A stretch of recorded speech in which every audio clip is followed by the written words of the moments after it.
S'il te plaît, tiens bon, couinai-je, effrayée. Nathan ne réagit pas, toujours inerte contre moi. Mes larmes coulèrent à flots, mon angoisse redoubla, et ma concentration m'échappa de plus belle. Je dois y arriver, je dois le sauver. Faisant mon possible pour oublier l'horreur de la situation, je me retranchai dans la partie calme et magique de mon cerveau. Ma respiration s'apaisa, au même titre que la douleur et les larmes. Enfin, je réussis à me focaliser sur notre réalité. La seconde suivante, je sentis le moelleux d'un matelas contre mon dos. Mon corps était allongé et ma bouche reliée à une machine d'assistance respiratoire. Cette fois, je n'eus aucun mal à retrouver l'usage de mes différentes fonctions.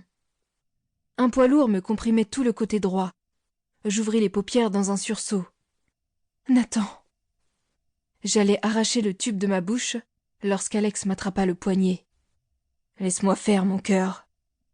Je hochai la tête dans une supplique silencieuse et observai Nathan d'un air paniqué. Il semblait sans vie.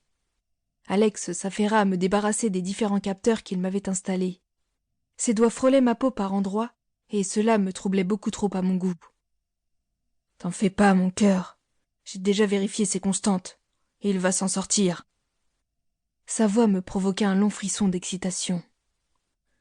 Tu n'es pas médecin, assénai-je, toujours aussi affolé. Alex s'arrêta net et me fixa durement. Mon cœur, j'ai passé suffisamment de temps avec Silver à l'infirmerie pour connaître les bases. Ok, soupirai-je. Et arrête de m'appeler mon cœur, pas devant Nathan. Alex leva les yeux au ciel. Tu sais que je n'arrive pas à me contrôler quand tu ne portes pas ce putain de bracelet, s'énerva-t-il, comme si cela le mettait hors de lui. Alors rends-le-moi, m'agaçai-je à mon tour, contaminé par sa mauvaise humeur et énervé de ressentir de nouveau cette tension électrique entre nous. Alex soupira et tenta de se calmer avant de plonger la main dans la poche de son jean pour en ressortir le bracelet. Il l'attacha autour de mon poignet sans perdre une seconde et sembla nettement plus détendu. Cette angoisse que tu ressens, ça me rend agressif, lâcha-t-il, comme pour se justifier. Un jour, l'empathie nous semblera peut-être plus facile à gérer. Peut-être. Tu n'aurais jamais dû faire ça. Et il me fixa sans comprendre, alors j'ajoutai. Tu n'aurais jamais dû créer ce lien entre nous. Je sais. Une fois libre des différents capteurs, de la perfusion, et surtout, de cette passion incontrôlable que suscitait Alex, je reportai mon attention sur Nathan. Je le poussai sur le côté, jusqu'à pouvoir me lever. Je croisai ensuite les iris émeraudes d'Alex. « Aide-moi à l'installer, » dis-je, complètement désespéré. Alex s'exécuta, bien plus conciliant que d'habitude, et enroula un élastique au-dessus du coude de Nathan, tel un garrot. « Qu'est-ce que tu fais » m'alarmai-je. « Je lui pose une perf. Maintenant, cesse de croire que je vais lui faire du mal, et laisse-moi me concentrer.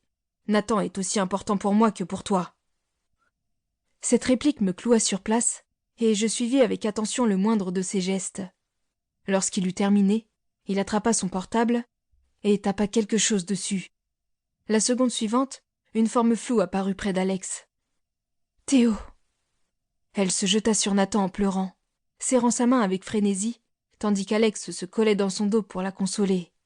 « Pocahontas, calme-toi, et il va s'en sortir, » chuchota Alex, en lui prodiguant des caresses réconfortantes.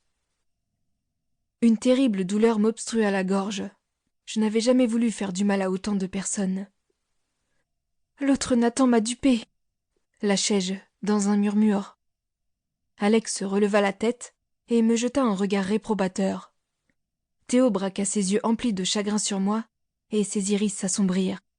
Son visage se ferma, et tout son corps se crispa. Elle se redressa d'un bond, alors qu'une peur viscérale m'envahissait. Je reculai de quelques pas. Elle se téléporta, Alex aussi. Ils atterrirent tous les deux en même temps près de moi. Théo hurla comme une furie, et Alex l'étreignit par derrière pour l'empêcher de m'atteindre. « Tout ça, c'est de ta faute !» hurla-t-elle, folle de rage. Pour continuer à écouter ce livre audio gratuitement, cliquez sur le lien dans la description et vous pourrez l'écouter en entier sans frais grâce à l'essai de 30 jours d'Audible.